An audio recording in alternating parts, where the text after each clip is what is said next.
नमस्कार, आज है 18 नवंबर और यह है अमेरिका लाइव। सबसे पहले नजर डालते हैं आज की खास खबरों पर।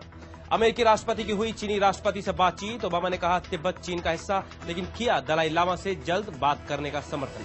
परमाणु संयंत्रों की सुरक्षा के लिए किस तरह के कदम उठाने चाहिए, बात करेंगे विशेषज्ञ से। और सारा पैलिन की नई किताब गोइंग रोग आखिरकार पहुंची बाजार में। चर्चा के साथ साथ बिक्री में भी गोइंग रोग बनी नंबर 1। वॉशिंगटन डीसी से मैं हूं वॉइस ऑफ अमेरिका का अमित श्रीवास्तव। अब खबरें विस्तार से। राष्ट्रपति ओबामा ने चीन में राष्ट्रपति हू जिनताओ से बात की। ओबामा ने कहा कि अमेरिका को चीन के साथ व्यावहारिक सहयोग की जरूरत है, क्योंकि 21वीं सदी की चुनौतियों का कोई भी देश अकेले सामना नहीं कर सकता है।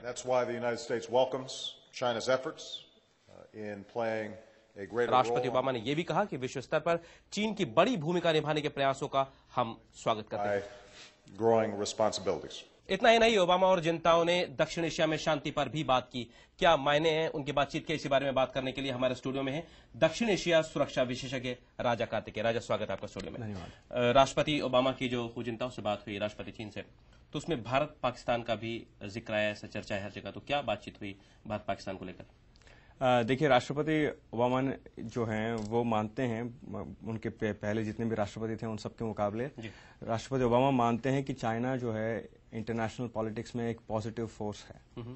तो ये पहली बात। और जहां तक साउथ एशिया का चर्चा है, तो उन्होंने अपने जॉइंट स्टेटमेंट में ये कहा है कि अफगानिस्तान और पाकिस्तान में चाइना की जो बातें हैं, ये बातें उन्होंने चाइना के साथ की। और ये बनते भी हैं, ये बात करने की बात बनते भी है, क्योंकि पाकिस्तान और पाकिस्तान के आर्मी पे जो है चाइना का काफी लेवरेज है, और ये बात ओबामा समझते हैं और इसलिए वो इसे इस्तेमाल करना चाहते हैं। और रही बात जहां तक इंडिया और चाइना रिलेशंस की, ये भी साउथ एशिया रिलेशंस के इंटरनल रिलेशंस, रीजनल रिलेशंस में ही आता है। और इसलिए इसके बारे में भी अगर ओबामा ने चाइना के हू जिनताओ के साथ चर्चा की तो ये बात बिल्कुल बनती है। तो क्या कोई भूमिका होगी भारत और पाकिस्तान के बीच में कुछ संबंधों को लेकर चाइना की? भारत और पाकिस्तान के बीच में के संबंधों में चाइना की जो रोल है, ये मेरे ख्याल से हम कुछ हद तक बिना वजह परेशान हो रहे हैं। चाइना ने हाल ही में, बल्कि कुछ ही महीनों पहले ऑफर किया था दोनों देशों के बीच मीडिएट करने के लिए, जिसे इंडिया ने बेखातर किया और पाकिस्तान ने भी उसके बारे में कुछ कहा नहीं। तो इसमें कोई नई बात नहीं होगी। और खासकर जहां तक कश्मीर का मुद्दा है, जो दोनों देशों के बीच में बहुत बड़ी चीज है, तो कश्मीर के मुद्दे में तो खुद चाइना एक पार्टी है डिस्प्यूट का, क्योंकि अक्साई चिन अभी तक चाइना के कंट्रोल में है। तो इसलिए उसके मीडिएट करने का सवाल तो उठता ही नहीं। अच्छा, दूसरी बात, अब राष्ट्रपति ओबामा ने कहा कि तिब्बत चीन का हिस्सा है, और लेकिन ये भी कहा कि दलाई लामा से बात करें उनके प्रतिनिधि, चीन के प्रतिनिधि। इस खबर को आप किस तरह से देखते हैं? देखिए, ओबामा समझते हैं कि चाइना के लिए और चाइनीज लीडरशिप के लिए उनकी सॉवरेनिटी बहुत ही इंपॉर्टेंट चीज है। और तिब्बत के ऊपर कोई भी यूएस प्रेसिडेंट अगर कोई भी चीज कहता है, तो वो यूएस और चाइना के जो ग्लोबल रिलेशनशिप है उसे अफेक्ट कर जाता है। तो इसलिए ओबामा ने, मेरे ख्याल से ओबामा ने बहुत आसानी से कह दिया कि हम तिब्बत के मामले में आगे कुछ नहीं कहना चाहेंगे, सिवाय इसके कि आपके वो इंटीग्रल पार्ट है, दोनों लोग बात कर अभिन्न अंग है। लेकिन वो जरूर करना ये, क्योंकि तिब्बत और ह्यूमन राइट्स बहुत ही जुड़े हुए इश्यूज हैं, इसलिए ओबामा चाहते हैं कि जो चाइनीज लीडरशिप है वो दलाई लामा के साथ बात करें। अच्छा, एक और बात कि अब किस तरह से भारत देखता है जो राष्ट्रपति ओबामा की यात्रा है चीन की, और जो संबंध बढ़े हैं, जो बातचीत हुई है तमाम मुद्दों पर, किस तरह से भारत इसको अपने लिए देखता है? देखिए, भारत ये जरूर देख रहा है कि ओबामा सरकार जो है चाइना को बहुत ही काफी इम्पोर्टेंस दे रहा है, और उन्हें बल्कि दुनिया का अमेरिका के साथ दूसरे सुपर पावर कंसिडर कर रहे हैं। खुद ओबामा का ये बात कंसिडर कर रहे हैं। ये बात भारत मानता है। दूसरी बात यह है कि भारत ये भी देख रहा है कि कुछ इश्यू मामले, जैसे तिब्बत का मामला है, इन मामलों में ओबामा सरकार चाइना के साथ बात कर रहा है, लेकिन इंडिया भी इसमें एक स्टेक होल्डर है तिब्बत के मामले में। लेकिन इस मामले को लेके इंडिया के साथ अमेरिका कोई बात नहीं कर रहा है। तो ये दोनों चीजें को लेके भारत जो है काफी चिंता व्यक्त कर रहे हैं। मेरे ख्याल से कई मुद्दों पर जब प्रधानमंत्री मनमोहन सिंह जब आएंगे तो बात होगी, बिल्कुल बात होगी। बहुत बहुत धन्यवाद राजा, स्टूडियो में आने के लिए।